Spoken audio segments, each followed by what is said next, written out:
मुसलमानों के, और जांच करने के बाद में पता चला जो नारा लगा रहे थे सारे के सारे आरएसएस के आदमी थे। आरएसएस कौन है? आरएसएस कौन है? मैं आपको पूछता हूँ, आरएसएस कौन है? दुनिया जानती है। दुनिया जानती है ना, तो क्यों लगा रहे हैं वो मुसलमानों के नारे? क्यों लगा रहे हैं? ओनली फॉर जनता को भड़का रहे हैं। धर्म पे नाम पे राजनीतिक है और बीजेपी के पास कुछ नहीं है। धर्मवाद की राजनीति बीजेपी कर रही है। क्या बीजेपी कर रही है धर्मवाद की राजनीति? धर्मवाद की राजनीति अगर बीजेपी करे, लेकिन कहीं ना कहीं अब बीजेपी को फॉलो आपकी कांग्रेस पार्टी भी कर रही है, क्योंकि पहले जो कांग्रेस नहीं करती थी, अब हिंदू धर्म के प्रति कांग्रेस भी आकर्षित हो रही। राहुल गांधी जो पहले मंदिर नहीं जाते थे, अब मंदिर जा रहे हैं, खुद को जनेऊधारी पंडित बता रहे हैं, जाके दर्शन कर रहे हैं, टीका लगा रहे हैं। कांग्रेस और बीजेपी दोनों एक ही सिक्के के दो पहलू हैं। एक सामनाथ है तो दूसरा नागनाथ है। एक पहले क्या है? एक सामनाथ है, दूसरा नागनाथ है। और राजस्थान में अब की बात थर्ड फ्रंट का राज आएगा, थर्ड फ्रंट की सरकार बनेगी, हनुमान बेनीवाल किंग मेकर होगा। राजस्थान की राजनीति का किंग मेकर होगा हनुमान बेनीवाल। यानी दोनों पार्टी को बहुमत नहीं मिलेगा, हनुमान बेनीवाल बिल्कुल नहीं मिलेगा। हनुमान बेनीवाल किंग मेकर होगा। अब की बार राजस्थान की राजनीति का किंग मेकर होगा हनुमान बेनीवाल और चंद्रशेखर आजाद, दोनों का गठबंधन है। और बहुत अच्छा बहुमत मिल रहा है इन दोनों को। मिनिमम 50 सीट आ रही है आरएलपी और एएसपी दोनों को मिला के। यानी सत्ता की जो चाबी है निर्दलीय और आरएलपी के पास है। बिल्कुल निर्दलीय और आरएलपी के पास है। मेनली आप किंग मेकर मानो आप हनुमान बेनीवाल को, हनुमान बेनीवाल और भाई चंद्रशेखर आजाद, दोनों का गठबंधन है। बहुत शानदार पश्चिमी राजस्थान में आप देखो, बहुत शानदार इनको बहुमत मिल रहा है। ये पत्रिका वाले और ये अखबार वाले, ये है ना टीवी वाले, न्यूज चैनल वाले, इनको दिखा नहीं रहे हैं। बाकी कांग्रेस बीजेपी को बड़ा चंद्रशेखर आजाद का कितना पहली बार तो चुनाव लड़ रहे हैं। पहली बार चले, बहुत शानदार प्रभाव आ रहा है। ऐसी कैटेगरी में ये अनुसूचित जाति वर्ग है ना, पिछड़े वर्ग, इनमें बहुत शानदार प्रभाव है चंद्रशेखर का। चंद्रशेखर का आप बोल रहे हैं, मायावती भी उन्हीं के तरफ से आती हैं, तो मायावती का कितना प्रभाव? क्योंकि मायावती भी अब चुनावी मैदान में उतर रही हैं, रैली करने वाली है 2-3। मायावती के लिए कुछ एक बेल्ट है, 1-2 बेल्ट मान लो आप, 1-2 डिस्ट्रिक्ट मान लो मायावती के लिए। राजस्थान में तो 1-2 डिस्ट्रिक्ट है जो यूपी के लगते हुए ना, इस डिस्ट्रिक्ट है ना 1-2।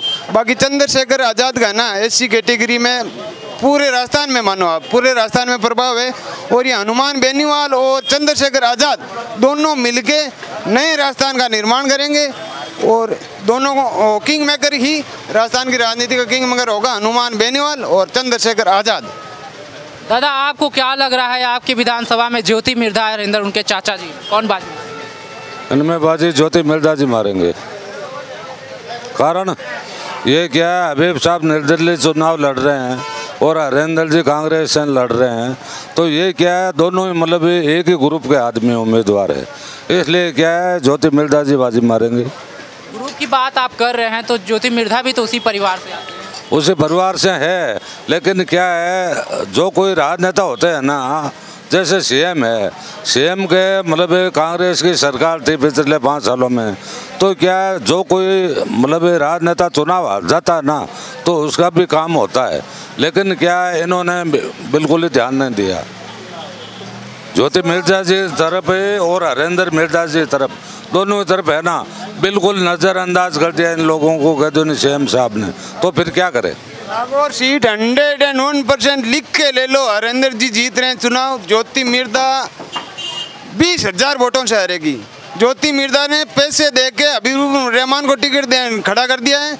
20,000 15,000 से ज़्यादा नहीं लेंगे हबीब साहब, और हरिंदर जी 20,000 से 71 चुनाव 20,000 का चुनाव लगा रहे हैं, आरोप लगा रहे हैं पैसे। ये आरोप लगा रहे हैं, जितना कितना भी है ना, मैं तो मेरी सोच के मुताबिक बोल रहा हूँ कि हरिंदर जी को जितने भी हबीब साहब वोट ले रहे हैं ना, वो हरिंदर जी के ले रहे हैं। ज्योति को बिल्कुल 1% भी हरिंदर जी का वोट काट रहे हैं। हाँ, मैं बताऊं आपको, यहाँ पे अल्पसंख्यक वोट की बात कर रहे हो ना, 80% कांग्रेस में जा रहा है। हरिंदर जी को 80% मिलेंगे, 20% हबीब साहब को मिलेंगे। और गाँव में आप देख लो 70% जाट ऐसी वर्ग ने 70% हरिंदर जी के साथ जा रहे हैं। ज्योति को देख चुके हैं, 3 चुनाव हार चुकी है, चुनाव के टाइम आती है, बाकी अपना काम धंधा करती है, कोई मतलब नहीं है राजस्थान की किसान वर्ग से, कोई मतलब नहीं है। कल प्रधानमंत्री खुद आ रहे हैं, उनके लिए रैली कर रहे हैं, तो कुछ तो प्रभाव बदलेगा यहाँ का समय। अरे प्रभाव तो प्रधानमंत्री जी से बिल्कुल कोई बदलने वाला नहीं है। वैसे ज्योति जी 3 चुनाव हार चुके हैं, तो हरिंदर जी 4 चुनाव हार चुके हैं। अब हबीब साहब क्या है, क्या कहते हैं, बीजेपी के अंदर जाते हैं। चुनाव हारने के बाद दोनों पार्टी क्यों खेल रही है इन दोनों के? तो इनको कह दो नहीं क्या है, बल्ली के बकरे बना रहे हैं, कह दो नहीं राजनेता लोग है ना, वो बल्ली के बकरे बना रहे हैं। क्या है, हबीब साहब 2 बार तो कांग्रेस से चुनाव जीत गए, 2 बार बीजेपी से जीत गए। हबीब साहब होते हैं ना, चुनाव लड़ते हैं तो क्या मोमडन 80% पोलिंग करते हैं, और अगर इनके कह दो नहीं मोमडन भाई का उम्मीदवार नहीं होता है ना, तो ये लोग 20% पोलिंग नहीं करते हैं।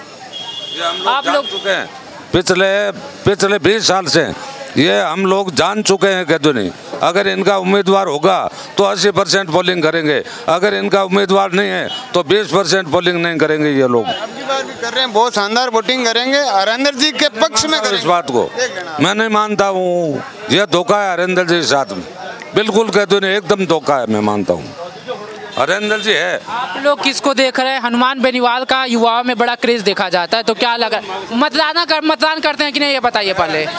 वोट देते हैं कि नहीं? वोट भी नहीं देते हैं। अरे भाई साहब, बेनीवाल साहब के मैं बारे में मैं बताऊँ, बेनीवाल साहब का क्या है, युवा नेता है, तो क्या है, युवा नेता भी है और काफ़ी लगाव भी है यहाँ के लोकल एरिया से, और यहाँ का कलेक्टर एसपी है ना, वो भी है ना, उनके अंदर भी भय है बेनीवाल का कि ये किसी टाइम किसी वक्त कुछ भी कर सकता है।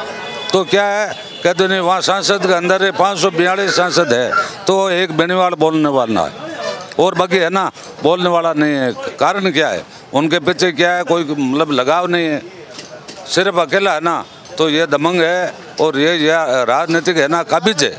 क्यों कि ये राजनीति है ना छल कपट बदमाशी गुंडों की है, कहते नहीं, ईमानदार आदमी की राजनीति नहीं। हरेंद्र जी है एकदम, कहते नहीं, न तो बदमाशी इस आदमी के साथ में, न कोई कहते नहीं मान लो चालाकपन है, न कोई गुंडापन है। इसलिए क्या है, शांत स्वभाव वाले कभी भी आगे नहीं बढ़ेगा। शांत ईमानदार आदमी के हमेशा के लिए आज के युग में कहते नहीं मतलब जीत कभी संभव नहीं है। राजनीति में ज़्यादा प्रभाव गुंडे वालों का है। हाँ, आजकल क्या है, कलयुग है, तो क्या उनको चालाक छल कपट और ये गुंडों बदमाशों को क्या है बढ़ावा दे रहे हैं कहते नहीं राजनेता। हनुमान जी कहाँ गुंडागर्दी कर रहे हैं? हनुमान जी राजस्थान की राजनीति के चमकते हुए सितारे हैं हनुमान बेनीवाल। हनुमान बेनीवाल का एक ही नारा है, भ्रष्टाचार मुक्त राजस्थान। अब की बार देख लेना हनुमान मिटेगा। मोदी जी ने बोला कि हम कहते हैं फॉरेन से काला धन लेके आएंगे, जन धन खाते के अंदर डाल देंगे, लोगों के कहते नहीं बहन चो दुनिया भर के चंपल जूते कहते नहीं फट गए, कहते नहीं फिर के चक्कर लगा कर हमारे खाते के अंदर पैसे आएंगे, हमारे खाते के अंदर लाल पाई भी नहीं मिली। सीएम साहब ने जैसे काफ़ी फायदे दिए, लेकिन फायदे देने के बावजूद क्या हुआ, मोदी जी ने लेटर लिखा। आप दोनों का बुराई, दोनों का तारीफ कर रहे हैं, आपका मूड किधर का है? नहीं, हमारा मूड तो ज्योति जी तरफ है, स्पष्ट बोल रहे हैं। की तरफ? हाँ, नहीं, हम तो उम्मीदवार देखते हैं, पार्टी से हमें कोई लेन देन नहीं। हरेंद्र जी ने क्या किया, पिछले दिनों में मोमडन भाइयों को काफ़ी फायदा दिया, लेकिन इन्होंने भी विरोध किया हरेंद्र जी का। एक एसी और मोमडन 2 है जगह, ये पहले बोलते थे कि ये कांग्रेस हमारी माँ है, तो उन लोगों ने माँ को छोड़ दिया तो हमारे क्या है। फिर वैसे आपका ये टी शर्ट है बना हुआ, पहना हुआ है, तो ये आपने पहन रखा है ना, तो एक दिन इसका अंत होगा। तो क्या कांग्रेस पार्टी है ना आज 70 साल से शासन कर रही है, तो इसका एक दिन अंत होगा। क्यों होगा? जैसे हल चलाता किसान था, चिन्ह था, चुनाव चिन्ह था, वो कहाँ गया? तारे का चिन्ह था, वो कहाँ गया? गाय बछड़े का चिन्ह था, वो कहाँ गई पार्टी? जनता दल का चुनाव चिन्ह था, वो जनता दल कहाँ गई? तो इसलिए क्या है, बीजेपी युवा है और ये क्या कांग्रेस है जो वृद्ध है, तो इसलिए क्या है, युवा शक्ति है ना। चाहते हैं लोग। अब की बार देखना जो आज़ाद समाज पार्टी और आरएलपी का जो गठबंधन हुआ है ना, इससे दोनों पार्टियां तिलमिला उठी हैं, घबरा गए हैं। ये पेपर वाले, ये मीडिया वाले सारे बता रहे हैं ना कि 10 सीटों पे आरएलपी फाइट में, तो ये चाह रही है 30-40 सीटों पे 101% फाइट कर रही है और 30 सीटें वन साइडेड जीत रही है आरएलपी। नागौर की देख लो आप। आरएलपी, हम लोग किसान हैं तो क्या खेत के अंदर कष्ट से क्या काम करते हैं, मतलब गुड़ाई और बुनाई करते हैं ना। तो इसलिए क्या है, बेनीवाल साहब आरएलपी तो ये सोच रही है कि अगर खुद कांग्रेस और बीजेपी के अंदर तनाव होगा ना, तो ये पार्टी लगा देंगे, दोनों पार्टी के जबरदस्त पार्टी लगाएंगे, इनके कुछ उम्मीदवार आ जाएंगे ना, तो कांग्रेस हो या बीजेपी हो। क्या लग रहा है इस बार परिवर्तन होगा कि सत्ता रिपीट करेगी? अरे परिवर्तन है, अगर ये बेनीवाल साहब के कुछ आदमी आ गए तो बेनीवाल साहब है ना, तो कांग्रेस को कह दो नहीं आ बात है धिकार देंगे, बीजेपी को धिकार देंगे। परिवर्तन हुई ना, बिल्कुल परिवर्तन जनता बीजेपी आम आदमी परिवर्तन ही चाहता है। लेकिन कोई कांग्रेस रहेगी, यहाँ किंग मेकर होगा हनुमान बेनीवाल। पिछली सरकार में अगर पायलट के नाम से वोट दिया लोगों ने तो क्या हुआ, हाईकमान ने कह दिया, ऐसा बोल दिया तो क्या है, 200 उम्मीदवार विधानसभा के अंदर होते हैं तो उनके अंदर कोई सेम के काबिज कह दो नहीं, एक ही उम्मीदवार नहीं है।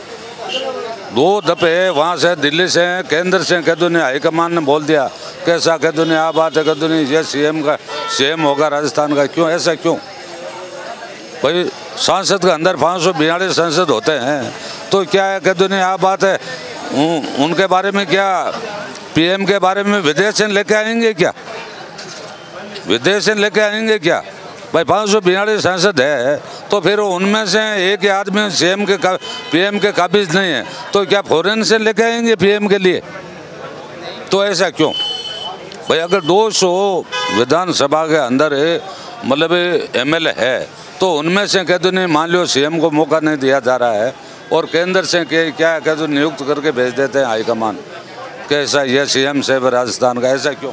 ये थे नागौर के लोगों का मत। आपको बता दें कि कल प्रधानमंत्री नरेंद्र मोदी का भी यहाँ पे एक विशाल जनसभा, वैसे में देखना होगा कि प्रधानमंत्री नरेंद्र मोदी के रैली के बाद यहाँ का समीकरण कितना बदलता है, क्या ज्योति मिर्धा के पक्ष में आता है या फिर प्रधानमंत्री का आना कितना यहाँ कारगर साबित हो रहा है। हम सारे विधानसभा चुनाव कवर कर रहे हैं, पल पल के लिए बने रहे हमारे साथ।